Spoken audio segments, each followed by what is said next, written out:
Работа археолога невероятная и интересная, однако чаще всего специалистам приходится выполнять монотонную механическую работу. Поэтому самое важное не потерять тот творческий потенциал, который есть у молодого специалиста в самом начале пути. Так, например, Константин Старков стал археологом только потому, что она бросила ему вызов. И на первом экзамене получил тройку по археологии. И можно сказать, что это прозвучало как вызов. Вот. Ты получил тройку по археологии, значит, надо в этом направлении как-то работать, стараться. И с первой практики начал заниматься углубленно. Прикоснуться к истории, разгадать тайны прошлого – это всегда завораживает. Отчасти работа археолога напоминает работу детектива. Во время раскопок решаются своего рода задачки, как жили люди и каков был их быт пару столетий назад. И это не единственные вопросы, на которые нужно найти ответы. Впрочем, работы археологам хватает как летом, так и зимой. Зимой мы, как правило, занимаемся камеральной обработкой. Также пишем статьи о наших проведенных раскопках, о находках, которые мы нашли, публикации выпускаем, выставки по найденным экспонатам, ну и тому подобное. Очень много работы, на самом деле. Организовываем конференции, участвуем в конференции, много работы.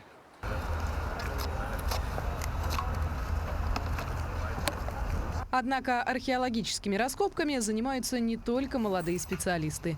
Николай Кирьянов посвятил этому делу всю свою жизнь. Его трудовой стаж насчитывает уже 23 года, и одной из самых необычных поездок он считает экспедицию на север Якутии. Такие наиболее экстремальные, наверное, это были работы на севере, в Верхоянском районе, когда мы изучали якутские захоронения 17-18 века. И было удивительно то, что мы раскопали несколько захоронений, которые впоследствии по результатам генетики оказались прямыми родственниками. Там отец, сын и дочь были погребены в разных наслегах, но генетически оказалось, что это вот они принадлежат к одному семейству. Но что самое очаровательное, профессиональный праздник археолога выпадает именно на полевой сезон, и большинство встречает его в экспедициях. Поэтому лучше всего пожелать в такой праздник археологам можно грандиозных находок и интересных открытий.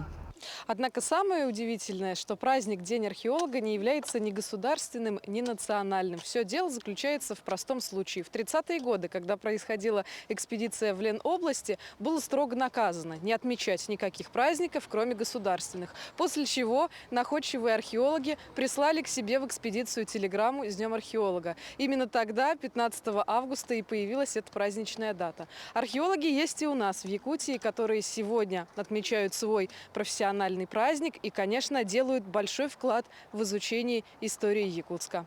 Надежда Саханская, Иван Сорокаумов, Якутск.